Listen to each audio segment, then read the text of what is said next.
કરુણાના મહાસાગર,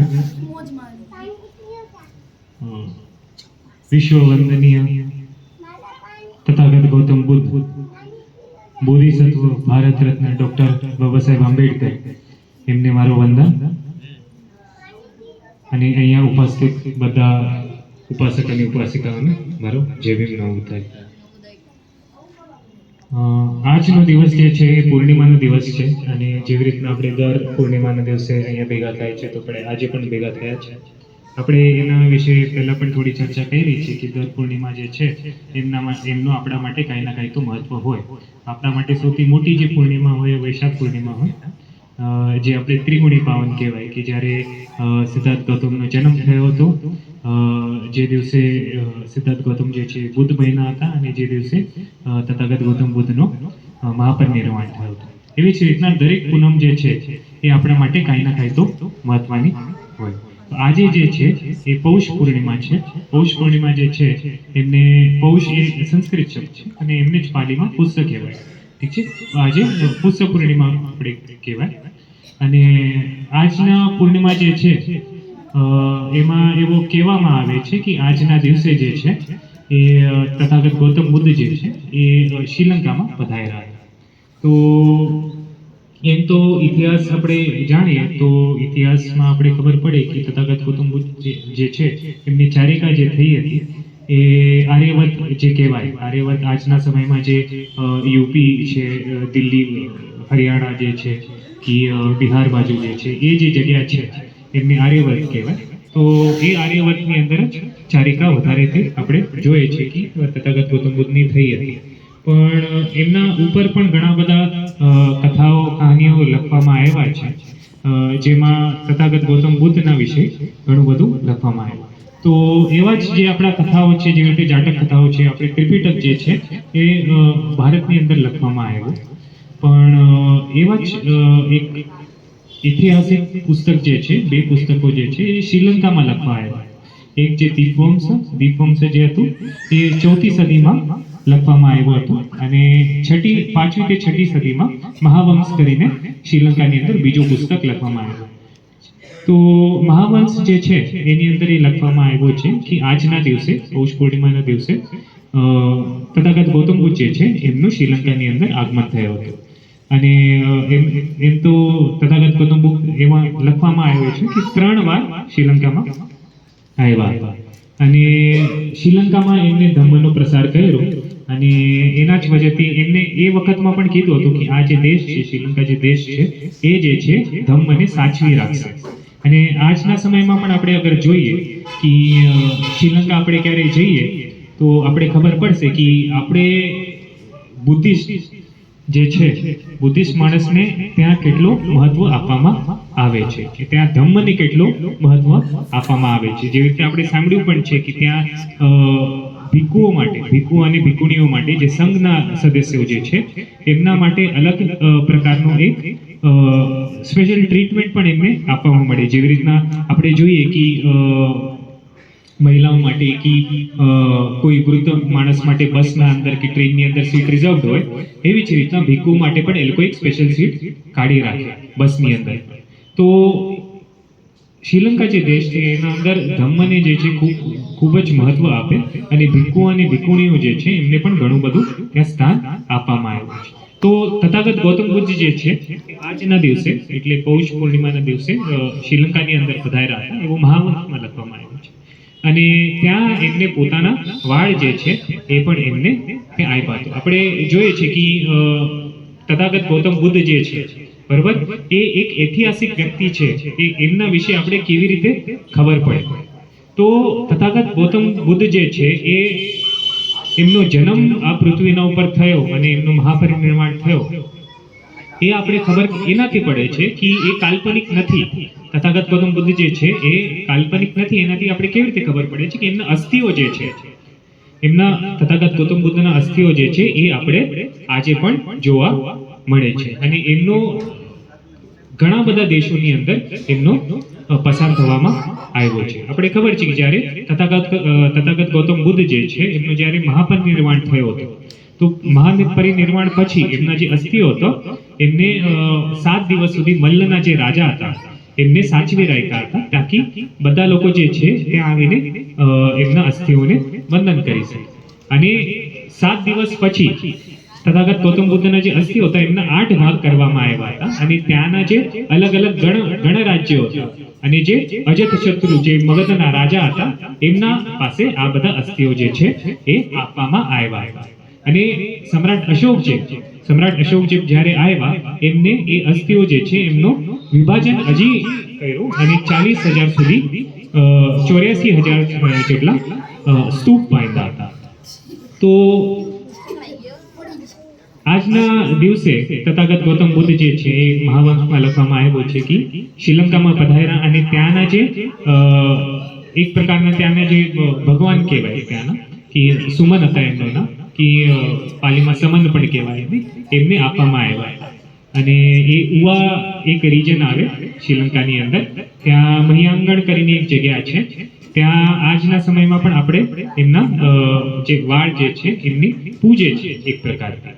તો આપણે અસ્થિઓને એટલા માટે પૂજે છે કેમ કે આપણે એ ખબર પડે કે તથાગત ગૌતમ બુદ્ધ જે છે એ કોઈ કાલ્પનિક વ્યક્તિ નથી અને એક વંદનીય એવા વ્યક્તિ હતા અને એ પૃથ્વીના ઉપર આવી ગયા અને એમનું મહાપરિનિર્વાણ પણ થયું છે. આપણે ક્લાસની અંદર એકવાર ડિસ્કસ પણ કર્યું હતું કે 100 થી 150 વર્ષ પછી તથાગત ગૌતમ બુદ્ધનું મહાપરિનિર્વાણ પછી 100 થી 150 વર્ષ સુધી એમના કોઈ પ્રતિમા બનવામાં એમની કોઈ મૂર્તિ બનવામાં નહીં આવી હતી અને એમનું કારણ એ જ હતું કે આપણે એ દર્શાવવું જોયું હતું કે તથાગત ગૌતમ બુદ્ધ જે છે હવે પૃથ્વી પર નહીં રહે. અને એમનું પણ કારણ છે કે આપણે જે છે આપણે પટિચ્ચ સમુપાદ જે છે એના ઉપર બિલીવ કરીએ. આપણે અનંત જે છે અનંતનો અને અનિચ્છતાનો આપણો એક પ્રિન્સિપલ કહેવાય આપણે જે બુદ્ધિઝમમાં હોય કે પટિચ્ચ સમુપ્પાદ છે, અનંત છે અને અનિચ્છતા છે. અનંત એટલે છે કે આપણે આત્માની અંદર કોઈ વિશ્વાસ ના રાખે, બરોબર, આપણે આત્માની ઉપર વિશ્વાસ નહીં રાખે. પટિચ્ચ સમુપ્પાદ એટલે શું કે આપણે ખબર છે કે કોઈ પણ ચીજ આપણા જીવનની અંદર થાય છે કે સંસારની અંદર થાય છે તો એના પાછળ કોઈ ના કોઈ તો કારણ હોય. અને અનિચ્છતા એટલે શું કે અનિત્ય, આપણે જેને સંસ્કૃતમાં અનિત્ય કહેવાય કે કોઈ પણ ચીજ જે છે એ પરમનન્ટ નથી. સંસારની અંદર કોઈ પણ ચીજ જે છે એ પરમનન્ટ નથી, બરોબર. કોઈ પણ ચીજ કોઈ આપણે અહીંયા જન્મ લે છે તો એને જવાનું જ છે. તો એ જ જે છે આપણે દર્શાવવા માટે 100 થી 150 વર્ષ સુધી તથાગત ગૌતમ બુદ્ધની કોઈ પ્રતિમા બની નહીં. તો એ તો આજના દિવસના વિશે પણ આપણા મહિના જે છે આપણે જાન્યુઆરીનો મહિનો જે છે એના અંતર જેવી રીતે નિર્મલા મેડમને કીધું આપણે કે 1 તારીખ જે છે ત્યારે આપણે શૌર્ય દિવસ મનાવે છે, જ્યારે ભીમા કોરેગાંવનું યુદ્ધ જે છે લડવામાં આવ્યું હતું અને એમને આપણે માન વંદના આપે છે. ત્યારે જે બધા શહીદ થયા હતા એ યુદ્ધની અંદર એમને આપણે માન વંદના આપે. પછી 8 તારીખના આપણે ધમ્મધ્વજ દિવસ જે છે એમને મનાવે છે. ધમ્મધ્વજ દિવસ જે છે ધમ્મદ 1885 ની અંદર જ્યારે શ્રીલંકાની અંદર બૌદ્ધ લોકો જે હતા બધા એ ભેગા થયા હતા તો એમને એ વિચાર આવ્યો કે આપણો જે ધમ્મ જે છે એમનો કોઈ ધ્વજ નથી. તો એમને ડિસાઈડ કર્યો, સર હેનરી ઓલકોટ કરીને હતા, એ બ્રિટિશર હતા અને એમના સાથે સાથે જ મહાથેરો ગુણાનંદ જે હતા એમને એ ફ્લેગ જે છે એમને ડિઝાઇન કર્યો હતો. અને પહેલી વખતે 85ની અંદર 1885ની અંદર વૈશાખ પૂર્ણિમાના દિવસે એ ફેરામાં ફરાવવામાં આવ્યો હતો આપણો ધમ્મધ્વજ.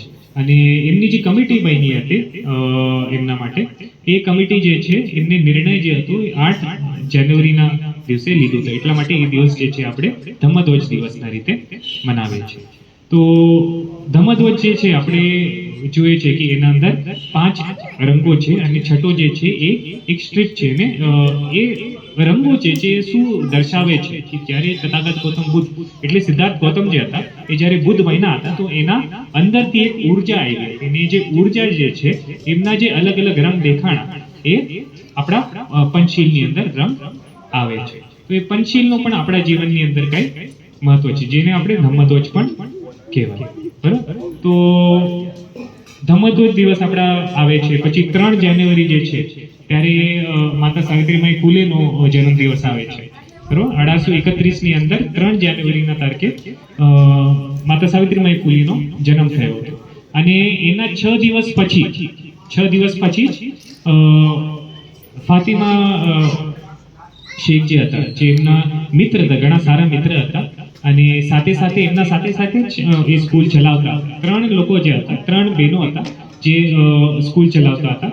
એક તો સાવિત્રીબાઈ ફૂલે હતા, એમના ભેગા ફાતિમા શેખ હતા અને જ્યોતિબા ફૂલેની જે કઝિન બેન હતી જેમનું નામ સગુનાબાઈ ક્ષીરસાગર છે. તો સગુનાબેન ક્ષીરસાગર જે છે, 3 લોકો મળીને સ્કૂલ ચલાવતા હતા અને એ સ્કૂલ, પહેલી સ્કૂલ જે છે આપણે ખબર છે 1 જાન્યુઆરીના તારીખે, જે દિવસ આપણે શૌર્ય દિવસ મનાવે છે એ જ દિવસ 1 જાન્યુઆરી 1848ની અંદર પહેલી સ્કૂલ જે છે એ ભીડેવાડાની અંદર, પુણાની અંદર ખોલવામાં આવેલી હતી મહિલાઓ માટે. એના પછી 52 સુધી આપણે જોઈએ છે કે 3 થી વધારે સ્કૂલ જે છે એ જ્યોતિબા ફૂલે અને સાવિત્રીબાઈ ફૂલેને ખોલવામાં આવ્યા હતા અને સમાજના જે છોકરાઓ હતા, મહાર અને મહાન સમાજના અને જે છોકરાઓ હતા એમના માટે પણ એમણે સ્કૂલ ખોલી. પણ એ જે આપણે ખબર પડે છે કે એમને જે સોસાયટી ખોલી હતી, કે જે ટ્રસ્ટ આપણે કહી શકીએ જે ખોલ્યો હતો એ સ્કૂલ ચલાવવા માટે, એમના સાથે પણ થોડો એમનો વાદ વિવાદ થયો અને સ્પેશિયલી સિલેબસને ઉપર થયું છે કે શું ભણાવવું જોઈએ આપણે સ્કૂલની અંદર, એના ઉપર થોડો વાદ વિવાદ થયો હતો અને એના વજહથી એમને એ સંસ્થામાંથી છોડવામાં આવ્યા અને એ સ્કૂલ જે છે ધીમે ધીમે એમના પણ ફંડ્સ જે છે ઓછા થતા ગયા અને 1858ની આસપાસ આપણે જોઈએ છીએ કે એમના ફંડ જે છે બહુ ઓછા થઈ ગયા અને એટલા માટે 82ની અંદર 1882ની અંદર આપણે ખબર છે કે જ્યોતિબા ફૂલે જે છે એ હન્ટર કમિશનને એક પત્ર મૂકે છે અને પત્રની અંદર એ કહે છે કે સ્પેશિયલી જે સમાજના છોકરાઓ છે, જે શુદ્ર અને અતિશુદ્ર સમાજના જે છોકરાઓ છે, એમના માટે આપણે સ્કૂલ ખોલવાની બહુ જ જરૂર છે. કેમ કે હમણાં સુધી જે બ્રિટિશરોને બધા સ્કૂલ ખોલ્યા હતા એમના ફાયદા જે હતા એ સવર્ણો જ વધારે લેતા હતા અને એમાં પણ બ્રાહ્મણ જે છોકરાઓ હતા એ જ વધારે લેતા હતા. તો આપણે ખબર છે કે 2 મોટા મહામાનવ આપણે કહી શકીએ, સાવિત્રીબાઈ ફૂલે અને ફાતિમા શેખ. આ બેઉનો જન્મ જે છે એ પણ જાન્યુઆરીના મહિનાની અંદર થયો છે અને જેવી રીતે બેનને આપણે કીધું કે આપણે સંવિધાન જે છે એ લાગુ થયો હતો 26 જાન્યુઆરી 1950ની અંદર અને એમનું 75 વર્ષ જે છે, 75 વર્ષ થવામાં આવ્યા છે. તો એમને આપણે સુવર્ણ જ કહેવાય કે ડાયમંડ, 75 વર્ષમાં કેવું કહેવાય, ડાયમંડ આપણે કહી શકીએ એનિવર્સરી આવે છે આપણા સંવિધાન લાગુ થવાની. તો એમને પણ આપણે ખૂબ જોરથી અને સમજીને આપણે મનાવવું જોઈએ અને એના માટે આપણે પ્રયત્ન કરશું કે આ મહિનાની અંદર આપણે સંવિધાન વિશે પણ જેટલું આપણે જાણી શકીએ એટલું આપણે જાણશું અને થઈ શકે તો આપણે 26 જાન્યુઆરીની અંદર બાળકો માટે એક કાર્યક્રમ રાખશું જ્યાં આપણે સંવિધાન વિશે થોડું ચર્ચા કરશું અને થઈ શકે તો આપણે કોઈ ક્વિઝ જેવો પણ પ્રોગ્રામ રાખી શકીએ. બરાબર. તો સંવિધાન જે છે એમનો આપણા જીવનની અંદર ઘણું મહત્વ છે અને જેવી રીતે આપણે અહીંયા દરરોજ પ્રયત્ન કરીએ કે આપણે આમુખ પણ વાંચીએ અને આમુખની અંદર આપણે એટલા માટે વાંચીએ છીએ કે એના અંદર જે છે આપણે પૂરો સંવિધાનનું જે રીતે સુપ્રીમ કોર્ટને જ કીધું છે કે એ સંવિધાન જે છે આપણે વાંચવા માટે તો એમના ઘણા આર્ટિકલ થાય છે, 470 થી પણ વધારે અનુચ્છેદ થાય છે, પણ એ પૂરો સંવિધાન વાંચવા માટે તો આપણે પહેલ કરવી જ જોઈએ, પણ એમનું અગર આપણે સાર જાણવું હશે કે સંવિધાનનો સાર શું છે એ આપણે આમુખની અંદર જાણવા મળે છે. તો આપણે પ્રયત્ન કરશું કે આપણા આ મહિનાની અંદર આપણે પહેલ કરશું કે સંવિધાન વિશે આપણે જેટલો જાણી શકીએ એટલો જાણીએ અને એટલો જ કહીને હું મારા વાણીને વિરામ આપું છું. તમે સાંભળ્યું એટલા માટે ખૂબ ખૂબ આભાર. જય હિન્દ.